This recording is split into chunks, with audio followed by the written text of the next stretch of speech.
Hello friends, Sanjay Singh from multiverse IIT.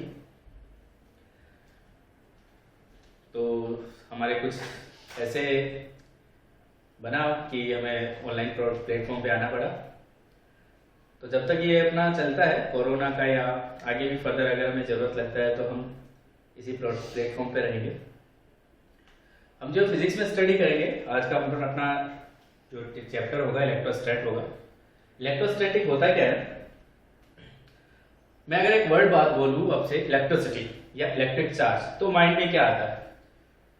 तो अगर मैं आप लोगों से पूछूं कि माइंड में क्या आ रहा है इलेक्ट्रिक चार्ज के बारे में सुनकर, तो दिमाग में आता है proton, electron, electricity, electric current, ये सारा आपके माइंड में आता है। शायद आप लोगों ने एक्सपीरियंस भी किया होगा इसे। हमें इलेक्ट्रिक शॉक लगता है ना, हम उसी इलेक्ट्रिक चार्ज की बात करें। तो फर्स्ट हम बात करें कि जो हम स्टडी कर रहे हैं इलेक्ट्रोस्टैटिक, वो है क्या? Electrostatic, as name state, electron which is at rest. Static मतलब रेस्ट। तो यहां जो हम स्टडी कर रहे हैं, यहां स्टडी करेंगे कि इलेक्ट्रॉन जो रुका हुआ है, जो रेस्ट पर है, उसका क्या बिहेवियर होता है, उसका हम स्टडी करेंगे। पहले हमें इलेक्ट्रॉन के बारे में पता था, चार्ज मतलब इलेक्ट्रॉन, तो हमने ये कंसीडर किया। लेकिन अब हमें पता है कि सिर्फ इलेक्ट्रॉन ही चार्ज नहीं होता है, और भी कई सारे चार्जेस हैं। तो हम जनरल लैंग्वेज में बोले, then the study of charge which is at rest, या the behaviour of study of charge which is at rest known as electrostatic. अभी ये चार्ज है, बार बार चार्ज वर्ड यूज में आ रहा है, तो ये चार्ज है क्या? ऐसा क्या है कि इलेक्ट्रॉन, प्रोटॉन सभी चार्ज है, चार्ज है क्या? तो अगर इसकी डेफिनेशन की बात करें तो चार्ज होता क्या है? चार्ज कोई भी ऑब्जेक्ट, कोई भी बॉडी होगा, उसका इनहेरेंट प्रॉपर्टी होता है। इनहेरेंट प्रॉपर्टी मतलब बाय बर्थ प्रॉपर्टी है, जो किसी दूसरे चार्ज को अट्रैक्ट करे या रेपेल करे। मतलब the inherent property of any object which repel or attract another object। Charge किसी ऑब्जेक्ट को या तो रेपेल कर सकता है या अट्रैक्ट कर सकता है, वो उसका इनहेरेंट प्रॉपर्टी होता है। मतलब अगर कोई ऑब्जेक्ट बन रहा है, फॉर्मेशन हो रहा है, तो चार्ज होगा ही होगा। हम बात करें चार्ज की, तो दो टाइप के अपने पास चार्ज होते हैं।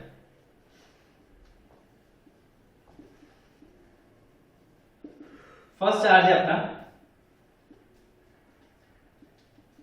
Positive charge, and the second charge is negative charge. अगर मैं पॉजिटिव चार्ज की बात करूं, तो जो पॉजिटिव चार्ज का एग्जांपल है वो आपका होता है प्रोटॉन, एंड नेगेटिव चार्ज का जो एग्जांपल है वो होगा आपका इलेक्ट्रॉन।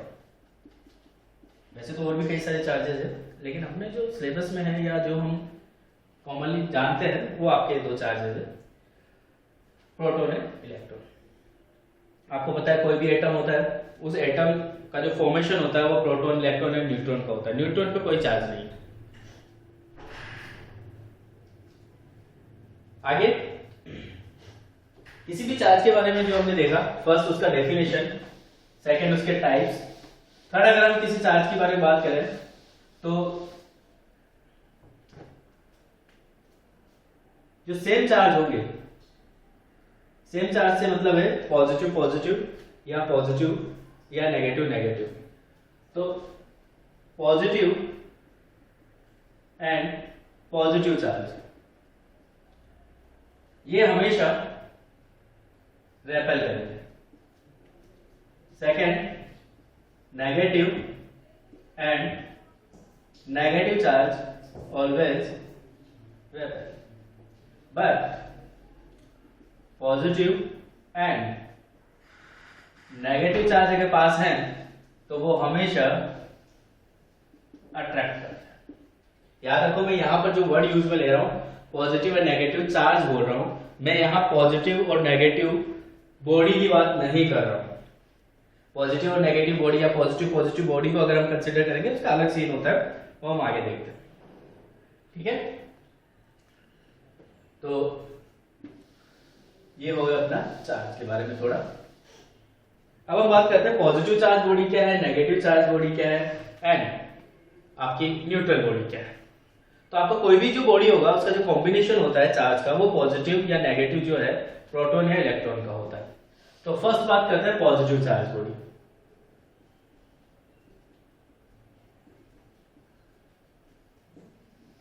पॉजिटिव चार्ज बॉडी से मतलब है कि अगर आपके number of proton equals to number of proton is greater than number of electron हो जाते हैं, तो आपका जो बॉडी होगा वो पॉजिटिव चार्ज होगा। क्यों? क्योंकि पॉजिटिव चार्ज ज्यादा है, नेगेटिव चार्ज कम है।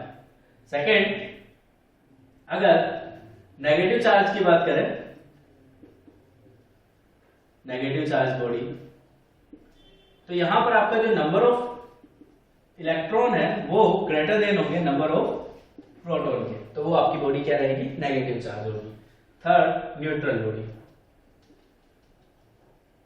न्यूट्रल बॉडी में क्या है कि अगर आपका number of charge equals to हो जाए नंबर ऑफ इलेक्ट्रॉन अगर इक्वल हो जाए नंबर ऑफ प्रोटॉन के, तो आपका जो बॉडी होगा वो न्यूट्रल बॉडी होगा। ठीक, अब ये जो चार्ज है, चार्ज के हमने देखा किसी बॉडी पर चार्ज आता है तो पॉजिटिव नेगेटिव, ये सब कोई बॉडी पॉजिटिव हो रही है नेगेटिव हो रही है, वो कौन रेस्पॉन्सिबल होता है वो देखते हैं। मान लीजिए यहाँ की अगर हम बात करें, किसी बॉडी को अगर आपको पॉजिटिव बनाना है, ये बॉडी है, इसको अगर आपको पॉजिटिव बनाना है तो आपको क्या करना पड़ेगा? यहाँ के जो इलेक्ट्रॉन्स है, इन इलेक्ट्रॉन्स को बाहर रिमूव करना पड़ेगा, तो आपके पास क्या हो जाएगा? प्रोटॉन ज्यादा हो जाएंगे और यहाँ पर आपकी बॉडी पॉजिटिव हो जाएगी। नेगेटिव करना है तो जो न्यूट्रल बॉडी है आपकी, उस पे आपको बाहर से इलेक्ट्रॉन लेकर आने पड़ेंगे। अगर आप बाहर से इलेक्ट्रॉन लेकर आते हो तो आपकी जो बॉडी होगी वो नेगेटिव चार्ज हो जाएगी। तो दोनों ही केस में हमने देखा कि या तो इलेक्ट्रॉन बाहर जाए या इलेक्ट्रॉन अंदर आए, तभी आपकी जो बॉडी होगी वो नेगेटिव और पॉजिटिव होगी। तो हम यहाँ पर एक देख सकते हैं, नोट लिख सकते हैं। नोट लिखना, क्या नोट होगा कि only electrons are responsible to charge a body। किसी भी बॉडी को चार्ज करने के लिए सिर्फ और सिर्फ इलेक्ट्रॉन रेस्पॉन्सिबल होता है और दूसरा कोई रेस्पॉन्सिबल नहीं होता, मतलब कभी भी प्रोटॉन रेस्पॉन्सिबल नहीं होगा। ठीक है, ओके। अब हम किसी बॉडी पर चार्ज किस तरीके से जनरेट कर सकते हैं, या उससे पहले हम स्टडी करते हैं कैरेक्टरिस्टिक्स ऑफ चार्ज की, क्या क्या प्रॉपर्टीज होती है आपके चार्ज की।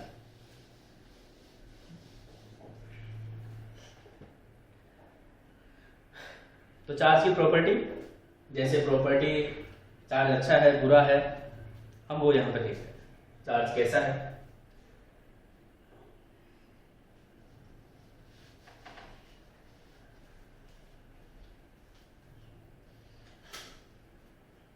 फर्स्ट है चार्ज आपका स्केलर क्वांटिटी होता है। Charge is a scalar quantity,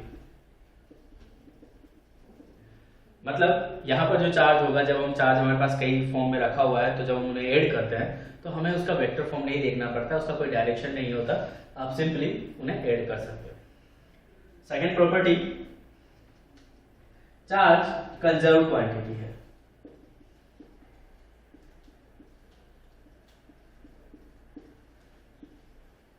conserve quantity से मतलब क्या है कि charge nether be created nor be destroyed.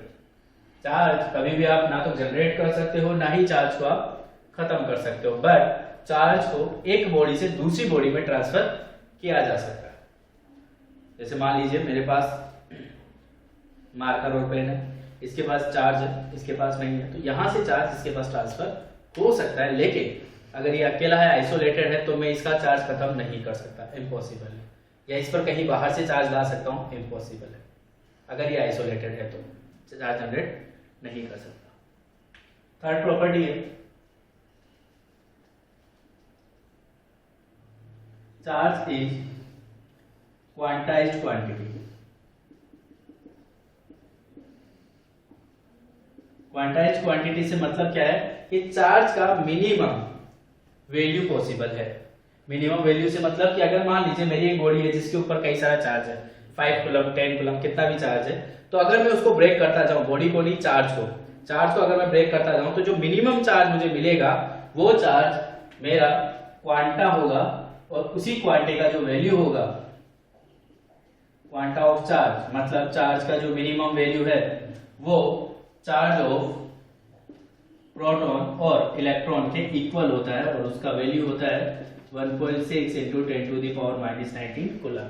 कि अगर मैं किसी चार्ज को ब्रेक करता जाता हूं, किसी चार्ज बॉडी के चार्ज को, तो जो सबसे मिनिमम चार्ज मुझे मिलेगा वो आपका 1.6 into 10 to the power minus 19 coulomb होगा। मतलब जो टोटल चार्ज होता है, मान लीजिए मेरे पास कहीं पर 5 इलेक्ट्रॉन रखा हुआ है, तो मेरे पास जो चार्ज होगा वो 5 इलेक्ट्रॉन के चार्ज के इक्वल होगा। तो मैं ऐसा लिख सकता हूं Q इक्वल्स टू 5e। अगर मेरे पास n नंबर ऑफ चार्ज है, n नंबर ऑफ इलेक्ट्रॉन है, तो जो टोटल चार्ज है उसको मैं क्या लिख सकता हूं, उसे लिख सकता हूं Ne। ये आपका फॉर्मूला हो गया। ये Q है आपका टोटल चार्ज, n है number of electron, and E है चार्ज ऑन इलेक्ट्रॉन, इलेक्ट्रॉन में कितना चार्ज होता है। ठीक है, इससे रिलेटेड क्या है, बेसिक क्वेश्चंस होते हैं जो कि बोर्ड में या इन सब में रहता है, देख लीजिएगा। नोट्स में कॉपी करना है सबको। अब क्वेश्चंस करते हैं। फर्स्ट क्वेश्चन मोस्टली काफी कंपटीशन एग्जाम में पूछा गया है, बोर्ड में पूछा गया है। तो क्या है question, which one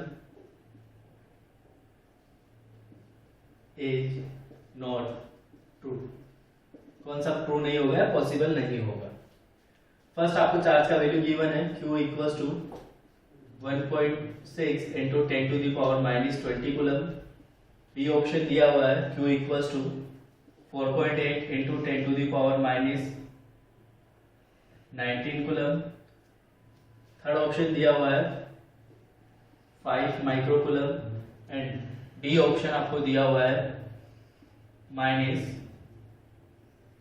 6.4 into 10 to the power minus 7 coulomb. इस तरीके से आपको ऑप्शंस दिए हुए और आपसे पूछा गया है which one is not true. तो ऐसे किस तरीके से हम करते हैं, देखो यहां पर हमें ये देखना है कि हमारा जो मिनिमम चार्ज है वो कितना है। मिनिमम चार्ज होता है अपना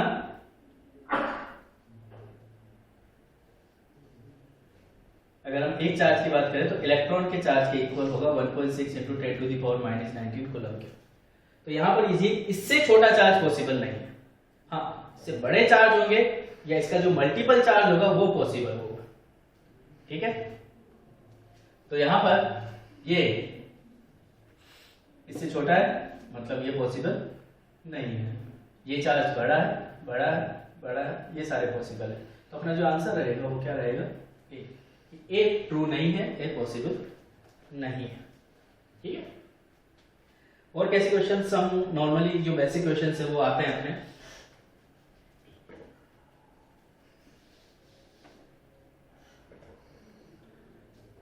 second question, find charge in find number of electrons in 1 coulomb charge. 1 coulomb charge में कितना नंबर ऑफ इलेक्ट्रॉन होगा वो हमें फाइंड करना है। तो बेसिक हम यूज करते हैं Q equals to Ne। Q क्या है अपना यहाँ पर number of sorry total charge, N है नंबर ऑफ इलेक्ट्रॉन जो कि आपको फाइंड करना है। E का वैल्यू चार्ज ऑन इलेक्ट्रॉन जो कि 1.6 into 10 to the power minus 19 होता है। वैल्यूज पुट कर दो सीधा, 1 कूलम 1 N फाइंड करना है into 1.6 into 10 to the power minus 19। So N equals to 1 upon 1.6 into 10 to the power minus 19। जब हम इसे सोल्व करते हैं 0.625 into 10 to the power plus 19 or you can write 6.25 into 10 to the power 18 electron. इतने electron होंगे तो आपका 1 coulomb charge होगा। ठीक है, कॉपी कर लेना। चलो थोड़ा आगे चलते हैं अब चार्ज की और प्रॉपर्टीज के बारे में। आज हम सिर्फ चार्ज का ही स्टडी करेंगे। नेक्स्ट जो भी थर्ड या फोर्थ प्रॉपर्टी है, फोर्थ प्रॉपर्टी, चार्ज इनवेरिएंट होता है।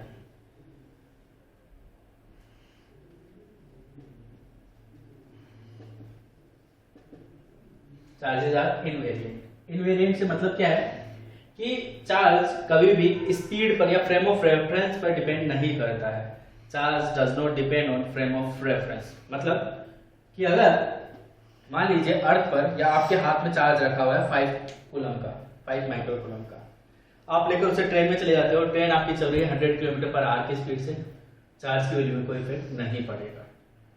चलो थोड़ा और ज्यादा करते हैं, हम उसे एक रॉकेट में बैठा देते हैं चार्ज को लेकर आपको, और रॉकेट आपका जा रहा है। रॉकेट का जो स्पीड है वो 11.2 मीटर पर सेकेंड, काफी ज्यादा स्पीड है, उससे आप जा रहे हो 11.3 मीटर पर सेकेंड, उस स्पीड से अगर आप जा रहे हो तो भी चार्ज की वैल्यू में कोई फर्क नहीं पड़ेगा। थोड़ा और अलग करते हैं, अगर आप उसे लेकर मून पर चले जाते हो, वो रॉकेट आपको मून पर ले जाता है, मून पर अगर आप चले जाते हो तो भी चार्ज की वैल्यू में कोई फर्क नहीं पड़ेगा, फ्रेम ऑफ रेफरेंस पर डिपेंड नहीं करता है, तो ये आपका इनवेरिएंट हो गया। Okay, next property, fifth one, अगर आपका चार्ज है तो वहां पर मास होगा, लेकिन अगर मास है तो वहां पर चार्ज होगा, ये जरूरी नहीं है। क्या मतलब इस प्रॉपर्टी का कि charge always associated with mass.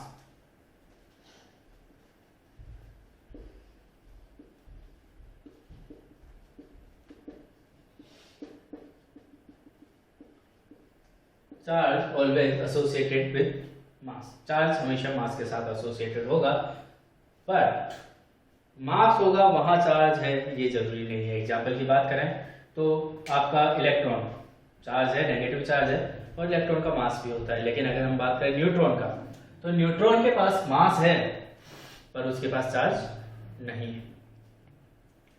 Next property,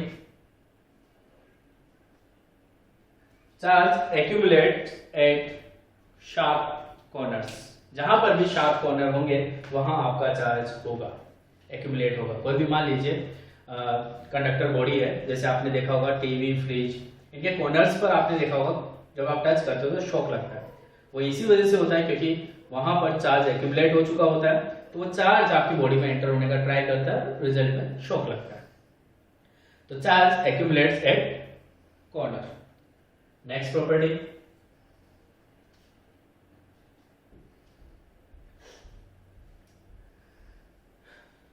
अगर चार्ज को हम रेस्ट पर रखते हैं, इंपॉर्टेंट प्रॉपर्टी है, कई बार कंपटीशन एग्जाम में पूछी गई है कि अगर आपका चार्ज रेस्ट पर है तो इसकी वजह से इलेक्ट्रिक फील्ड जनरेट होता है।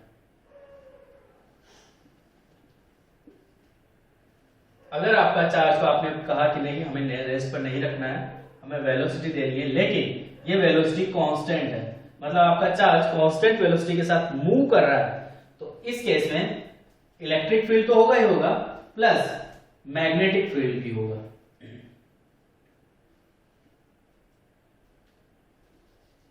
इलेक्ट्रिक फील्ड और इसके साथ मैग्नेटिक फील्ड भी होगा। अब आप बोल रहे हो कि नहीं हमें चार्ज को कांस्टेंट वेलोसिटी नहीं, हमें तो एक्सेलरेशन देना है। चलो मान लेते हैं आपकी बात, चार्ज को आपने वेलोसिटी दे दी और इस बार वेलोसिटी कांस्टेंट नहीं है, तो इस केस में एक्सेलरेशन आ गया, इसे हम बोलते हैं एक्सेलरेटेड मोशन। तो इस एक्सेलरेटेड मोशन में आपके पास इलेक्ट्रिक फील्ड होगा, मैग्नेटिक फील्ड भी होगा, प्लस इलेक्ट्रोमैग्नेटिक वेव भी जनरेट होगी। अगर आपका चार्ज किसी एक्सेलरेटेड मोशन के साथ मूव कर रहा है, एक्सेलरेटेड मोशन है चार्ज के पास, तो वो चार्ज इलेक्ट्रोमैग्नेटिक वेव जनरेट करता हुआ आगे बढ़ेगा। इंपॉर्टेंट है, कई और कंपटीशन एग्जाम में पूछा गया है, देख लो। ठीक है,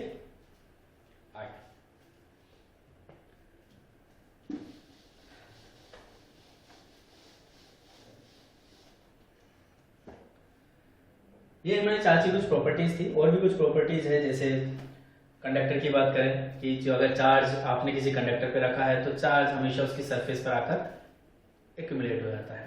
तो हम लिख सकते हैं चार्ज ऑलवेज एक्यूमुलेट और charge always reside on the surface of conductor. Important property, आगे फर्दर काम आती है प्रॉपर्टी अपनी, कि चार्ज हमेशा कंडक्टर की सरफेस पर आकर स्टे करता है। इसी से रिलेटेड एक क्वेश्चन था जो कंपटीशन एग्जाम में आया था। वो क्या था कि दो सिलेंडर है, कंडक्टर सिलेंडर है,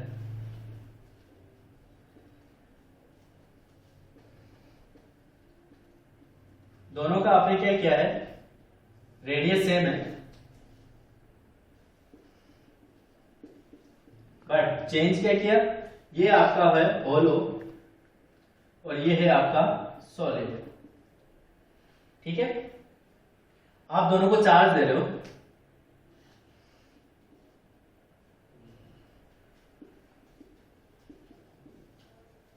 नाउ क्वेश्चन है which one hold more charge, किसके पास ज्यादा चार्ज रहेगा, होलो के पास या सॉलिड के पास।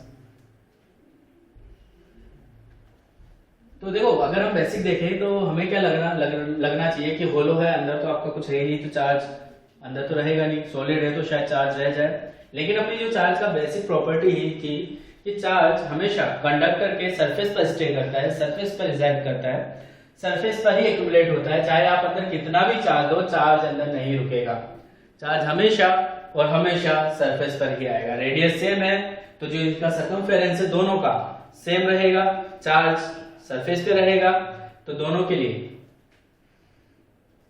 आंसर जो होगा सेम रहेगा, दोनों पर सेम चार्ज ही स्टे करेगा। ठीक है, ओके। आज के लिए इतना काफी है चार्ज के बारे में, कल और ज्यादा स्टडी करते हैं। तो स्टूडेंट्स आज के लिए काफी है इतना, आगे फर्दर ये अपना रेगुलर क्लासेस रहेगी जब तक लॉकडाउन पीरियड है, या जब तक अपनी क्लासेस स्टार्ट नहीं होती है तो अपना यही सीन चलेगा। हम ऑनलाइन प्लेटफॉर्म पे ही आपको क्लासेस देंगे। आज फिजिक्स का था, नेक्स्ट केमिस्ट्री की क्लासेस, मैथ्स एंड बायो की क्लासेस रहेगा। ये अभी 12th क्लास का है, जल्दी आपका 11th क्लासेस का भी और छोटी क्लासेस के लिए भी वीडियो लेक्चर्स अपलोड होते रहेंगे। मल्टीवर्स IIT आपके लिए हमेशा तैयार है। जब भी आपको कोई प्रॉब्लम हो, आपके इंस्टीट्यूट के नंबर है आप लोगों के पास, कॉल कीजिएगा, कोई भी डाउट होता है आपको सोल्व किया जाएगा। Okay, thank you.